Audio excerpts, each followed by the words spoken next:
right, so there is one thing that everybody is wondering, okay? We are now in August, early August now. To be fair, it's still pretty darn early, but time is ticking, folks. Time is definitely ticking.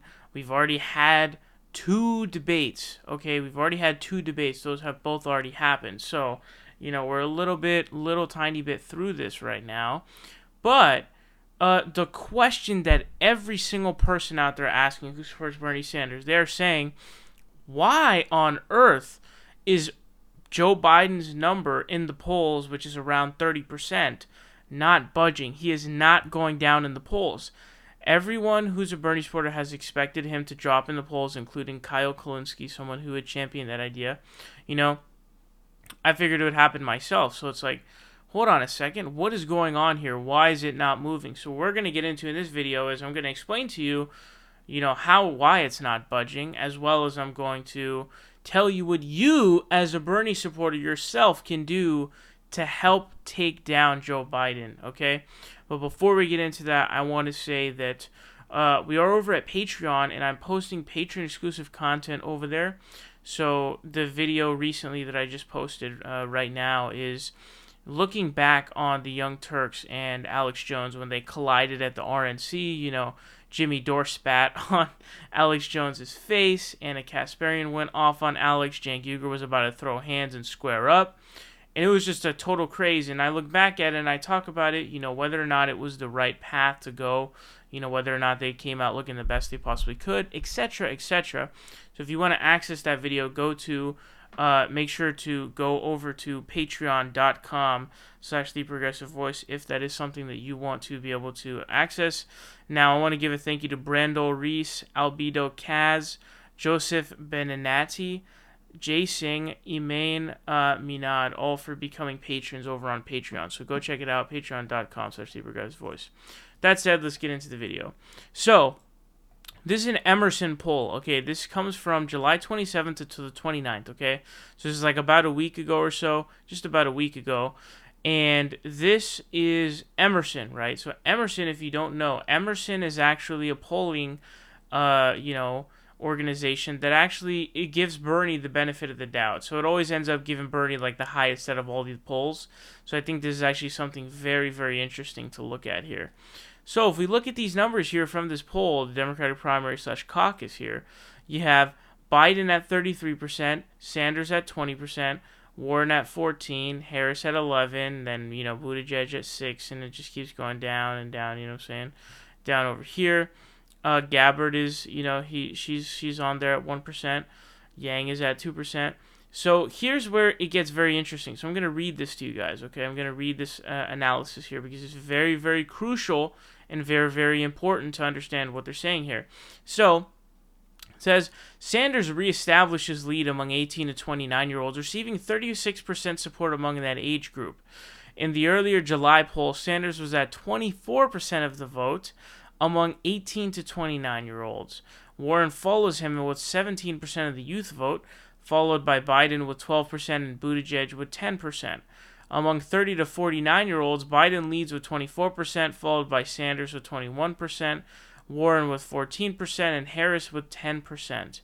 Biden has a greater lead with those aged 50 to 64 with 46% support, followed by Sanders with 15%, Warren with 14%, and Harris with 13%. And among those over the age of 65, Biden leads with 51% support, followed by Harris with 11%, Warren with 10%, and Sanders with 8%. It goes on. This is also a very, very important analysis. It says among Democratic Party voters that describe themselves as very liberal, Sanders leads with 30%, followed by Warren at 25%, Biden at 16%, and Harris at 13%. Among those that describe themselves as, quote, somewhat liberal, Biden leads with 31%, followed by Sanders at 22%, Warren at 15%, and Harris at 9%. And among voters who describe themselves as moderate or conservative, Biden leads with 45% support, followed by Sanders at 12%, Harris at 11%, Warren at 7%. Then it says of respondents who voted for Hillary Clinton in the 2016 Democratic primary, 47% support Biden, 15% Warren, 14% Harris, and 10% for Sanders. Of those who voted for Sanders in the 2016 primary, 36% still support him, 19% support Biden, and 11% support Warren and Harris. So I'm surprised by the 19% supporting Biden. These people are clearly extremely dumb and just stupid in general. But listen, man, this is the biggest takeaway to take from this, okay? Is these Hillary voters, the people who won the election for Hillary Clinton last time, are going to spoil this election too. The Democratic Party, honestly, at this point is just rotten with geezers who are morons. So if you look at this right here, and this is indisputable evidence here, as I broke down for you, as this just broke down for you a second ago, it says Biden has a greater lead with those aged 50 to 64 with 46%, followed by Sanders with 15%, folks. That's a 31% gap that you're looking at in the age group of 50 to 64. And then when it comes to 65 plus, Biden has 51, Sanders has 8, guys. That's 43% gap in those age groups. So what does that mean, folks? That means that the boomers and the Generation Xers are failing us right now. They are failing us. And so if those people are the problem, there are two ways to go about combating this problem. This is what you can do as a Bernie supporter to stop Joe Biden and to in turn help Bernie Sanders. So what can you do as a Bernie supporter? Two things you can do as a Bernie supporter. This is the most crucial part, is convince your parents, grandparents, great uncle, maybe you have an old uncle or whatever, anybody in your family that you know, or even like a friend or a family friend or whatever, okay, who is a Gen Xer / boomer, convince them to support Bernie Sanders, okay? That's really your only hope our only hope at this point, because if this continues, folks, I don't really see a way Bernie can take this over, because a gap that big with the group that votes the most, because remember, geezers vote the most. And so when the geezers vote the most and the geezers are in favor of Biden by, a 31% margin, and then even further margin of 43%, we're not going to win if that's the case. So what you need to do as a Bernie supporter is you need to convince every single Generation X or every single boomer in your family that you know, every single one of them needs to be convinced. I also find this a bit troubling, okay? I find all of this troubling, in fact. So it says among 30 to 49-year-olds, Biden leads with 24%. So this seems to be an interesting split, because millennials are now 30 years old, folks.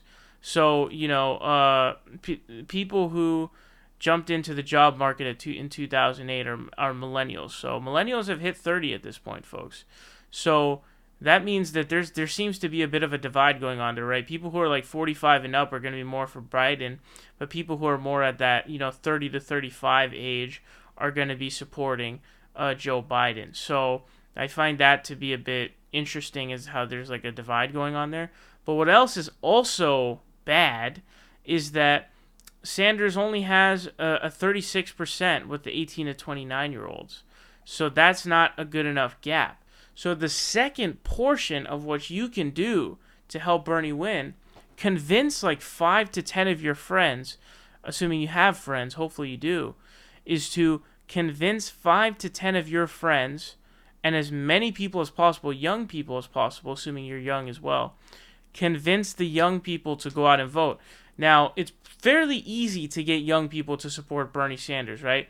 The task of convincing boomers and Gen Xers and geezers and oldies who suck is very, very difficult. It's a daunting task, and it is one that truly is easier said than done, okay? Fully to the T.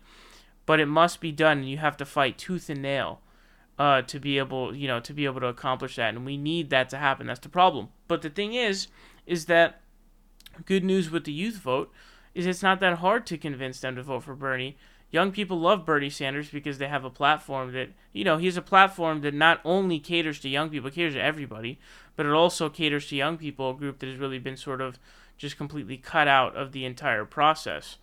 But convince them, and the other problem is, not only is it a problem that while he only has a 36%, percentage of the 18 to 29-year-olds, while Biden has a 46 and a 51% in the older categories, is that which categories vote the most? The categories that vote the most are geezers, old people, 50 to 64, over 65. Those people vote always. They vote consistently. They vote religiously, of course. So, but the problem is that the 18 to 29-year-olds don't vote because they've lost all hope in the political system. And how can you blame them? But they need to come out to vote. So there are two big things you can do. Someone watching this video right now, convince 5 to 10 of your young friends, assuming you have them, hopefully, to vote for Bernie Sanders. And the other thing you can do, this is crucial, by the way, this is crucial. I don't know which one I'd consider more important. I take that back. What I consider to be more important is the boomer move, especially because if you can successfully change the mind of any boomers / Generation Xers and geezers in your family, thumbs up, dude. You are really amazing. You're truly a god, honestly, and doing that is quite the feat, and it's quite impressive. But that, I think, is the most important thing you need to do, because if we're gonna win, guys, we're going to have to cut this down. Dude. He can't have a 51-8 lead on Sanders. He can't have a 46-15 lead. Like, he can't have that. There's no way we can allow that, or else, what's going to happen? We're going to lose if that continues. If those numbers continue and stay the same, we're going to lose. And so those are two things that you can do. And this is dire time, okay? Get on it now, because remember, the first primary doesn't happen until like February, I think. So you have, like 6 months or something. That's a long time. Carve away at it. If they are not receptive to it the first time you do it, keep going, man. Keep going. Just continuously, just hammer them nonstop, right? Don't annoy them to where you'd push them away, but make it so that if they don't, agree in the beginning, just sort of educate them on the situation. Obviously, how Bernie Sanders wants Medicare for all, and of course that would, benefit old people, because Bernie's Medicare is superior to the current Medicare. So the Medicare that would be given on Medicare for all is superior to the current Medicare. It includes dental care, it includes vision care, it includes long-term health care for geezers like them, funny enough. So, he's the one who wants to increase Social Security, increase, social benefits, etc., raise the minimum wage, all these kinds of things. So teach them, let them know how bad Joe Biden is. So it looks like these Hillary Clinton voters, literally, by the way, is what this says. It says literally the vast majority of them, 47, or plurality, sorry, can't speak today, plurality / near majority are supporting Joe Biden. So do that, folks. If you want Bernie Sanders to win right now, after watching this video, go and convince boomers, Gen Xers, old people in your family, and also convince young people to go out to vote for Bernie.